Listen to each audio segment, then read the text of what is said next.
So good morning friends, our students. Today topic I am cover is standard costing and variance analysis. ये बहुत ही important question है और topic है। Generally देखिए, जो मैंने अभी 3-4 चैप्टर पढ़ा रहा हूँ ना, वो जनरली इंपॉर्टेंट ही। Marginal standard budget, marginal standard और बजट, ये costing inter, CA inter, CS inter या फाइनल में भी ये बहुत ही इंपॉर्टेंट है। मल्टीपल चॉइस या एमसीक्यू या शॉर्ट नोट्स जरूर आता है। So please go through is in all the videos which already I have previous budget का मैंने बना चुका हूँ, मार्जिनल का बना चुका हूँ, and this is about the standard costing. So standard costing का जो बेसिकली जो है for the concept of standard costing, ये जरूर आप देख के जरूर जाइएगा। So what is standard costing and variation analysis. So standard costing क्या है? Generally it is techniques of costing. Standard जैसे बजट मार्जिनल है, उसी तरह स्टैंडर्ड भी एक टेक्निक है कॉस्टिंग है। वह जनरली जो मैन्युफैक्चरिंग कंसर्न है और प्रोडक्शन जहाँ पर होता है, they are using the standard costing method for controlling the cost. And standard costing में क्या होता है? Generally they have to prepare the one standard cost. Standard cost fix करते हैं technically, and it is prepared. Standard cost बनने के बाद क्या होता है?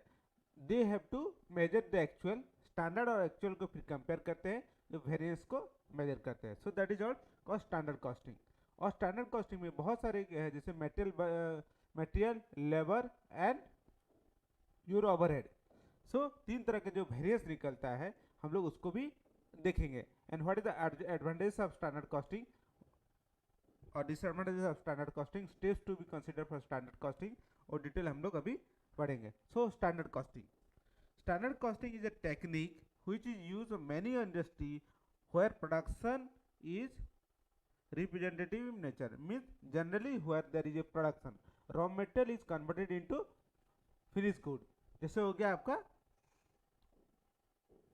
बहुत सारी इंडस्ट्री है, जैसे हो गया आपका स्टील चेयर बन रहा है, so that is production in it. ठीक है। Standard costing is developed due to shortcoming of historical costing. Historical costing में जो है पास्ट डाटा को लोग लेके कॉस्टिंग स्टेटमेंट बनाते थे और डिसीजन मेकिंग होता था।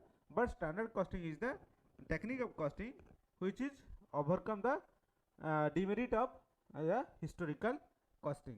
Then as per the CIMA London define standard costing is the predetermined cost based on the technical estimates of material, labor and overhead, selected period, particular period or time for prescribed set of working condition।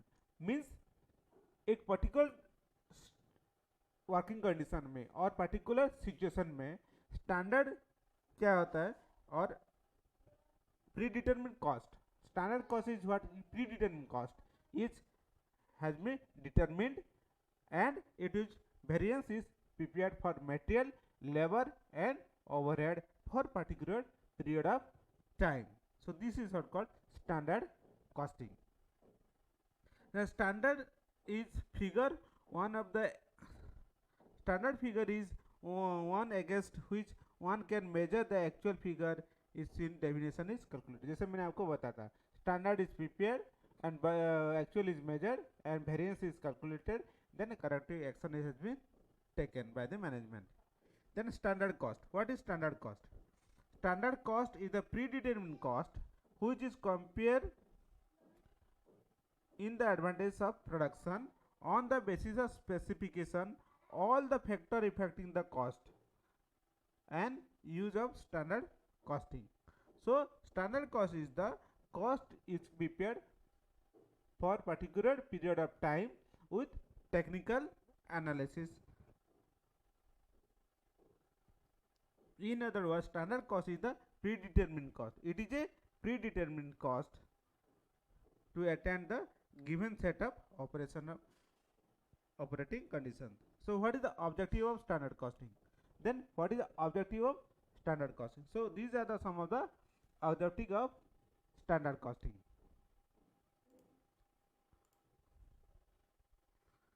to establish the control। So standard costing help for the control of your expenditure, material or labor or overhead. Then set the standard and various element of cost. जैसे मैंने आपको बताया element of cost क्या है, material, labour and expenses. ये तीन element of cost जो है उसको कंट्रोल करता है. Then fixed responsibility. So responsibility has been fixed for particular department और unit and it help for the your performance evaluation or effectiveness of the department. Then establish a system of standard costing. How standard costing can be implemented? The first is your setting the cost center. So standard costing जब implement करेंगे आप क्या क्या steps है. So first setting the cost centre. Cost centre, cost centre क्या है मेरे पहले वीडियो में आप देखेंगे. Cost centre is a person, location और place where cost is ascertained. It can be personal or impersonal. So setting the cost center. Second, classification of accounts. Accounts has to be classified. Then classification of cost. What is the material, labor or expenses has to be classified. Then determine the size of the standard. The standard has to be fixed. Then current, ideal and expected. What is the current scenario that has to be analyzed. Then basis. What is the basis? Setting of the standard and standard cost card. Means for determine the standard you have to consider the various factors. That factor of production to be considered will be the one of the very important aspect of the standard costing. The need of standard costing. What is the need and application of standard costing? Need, क्या जरूरत है standard costing का? It help for the cost control. Cost control. So आपका बढ़े या ना, standard आप fix करते हैं 100, आपको बनाना है स्टैंडर्ड हो गया 100, आप बनाए 80 एक्चुअल. सो आपको वेरिएंस कितना हो गया 20. सो it help for the control. Means it help for the control of particular expenditure or your production.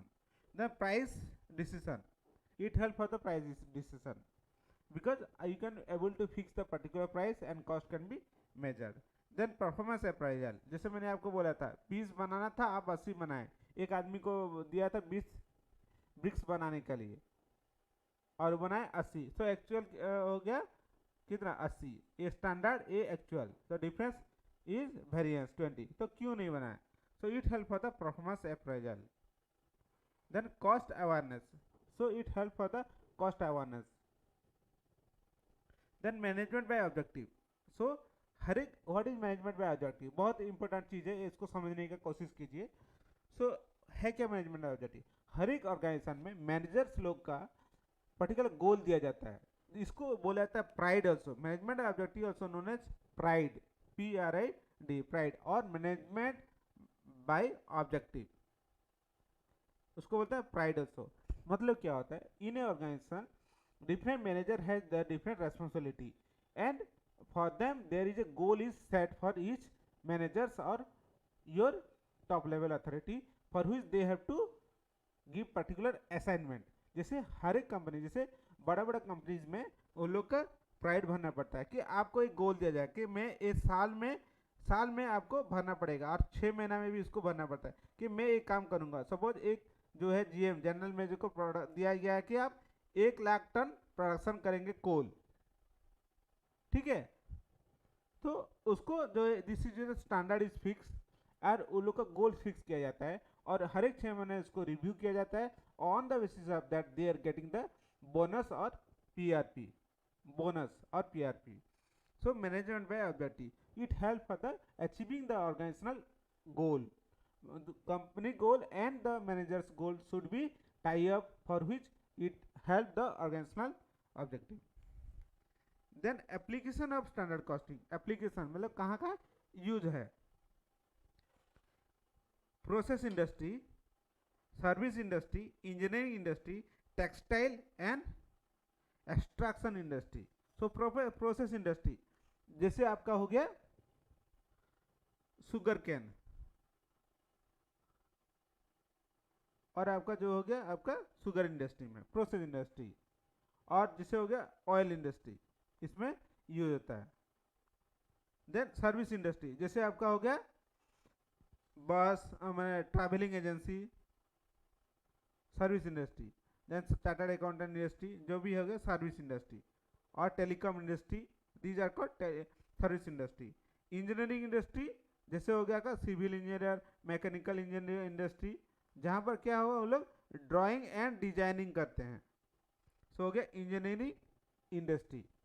और टेक्सटाइल इंडस्ट्री, जैसे आपका जो आपका शर्ट पैंट जो बनाते हैं ड्रेस वगैरह, जैसे आपका ये दिख रहा है US Polo, John Player, all the textile industry. Then extraction industry, जैसे होगा कोल और माइनिंग इंडस्ट्री, हो गया extraction industry. So in this industry standard costing is applicable. तो समझ में आया need of standard costing. So cost control, pricing, then performance appraisal, cost awareness and management by objective. Then applications, process industry, service, engineering, textile and extraction industry. Next is advantages and limitation of standard costing. So next topic is advantages and limitation of standard costing. So क्या है advantages?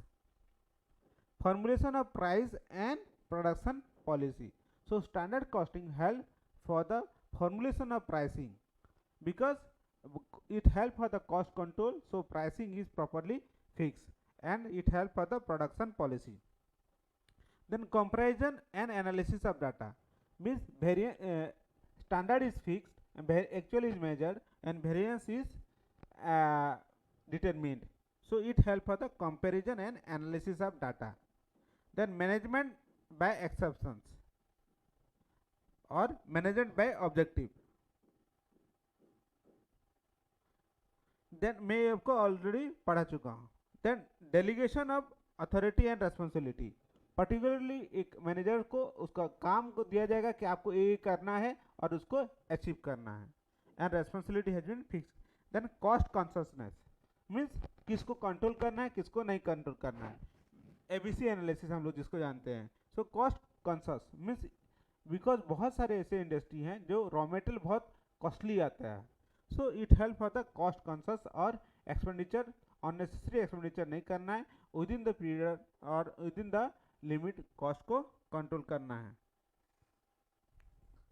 Then better capacity to anticipate, better capacity utilisation, economy, efficiency and productivity, better economy, efficiency and productivity, आदमी का efficiency बढ़ सकता है और उसका performance evaluation हो सकता है, प्रोडक्टिविटी इंप्रूवमेंट हो सकता है। Then preparation of periodic financial statement, so it help for the preparation of financial statement, budgetary control help for the profit loss account, balance sheet and cost statement can be prepared, cost statement can be prepared easily. Then facilitate the budgeting, budgeting करने के लिए standard costing बहुत help करता है next year plan के लिए। Then limitations हो गया, what is the limitation of costing, standard costing is higher degree of technical skill, because only the professional can do the standard costing properly, so it require the more technical knowledge or skill. Then segregation of variance into controllable, non-controllable factors, duplication is recording, means generally क्या होता है, segregation of variance is very difficult, means क्या क्या आपको variance निकालना है, sometime controllable और non controllable में प्रॉब्लम आता है। देन आइदर टू स्ट्रिक्ट और टू लिबरल, स्टैंडर्ड कॉस्टिंग में भी लीड टू टू स्ट्रिक्ट और too liberal. Last is lack of dynamic approach, means there is a no particular format, जो एक ढांचे से चल रहा है, वेरिएंस निकालना है एक मेथड से, standard minus actual minus standard minus actual कर देना, वेरिएंस निकाल देना, बट एक कोई टेक्निकल एनालिसिस बहुत ज़्यादा नहीं है, मैकेनिकल है। So these are the some of the limitation of standard costing. So thank you very much friends.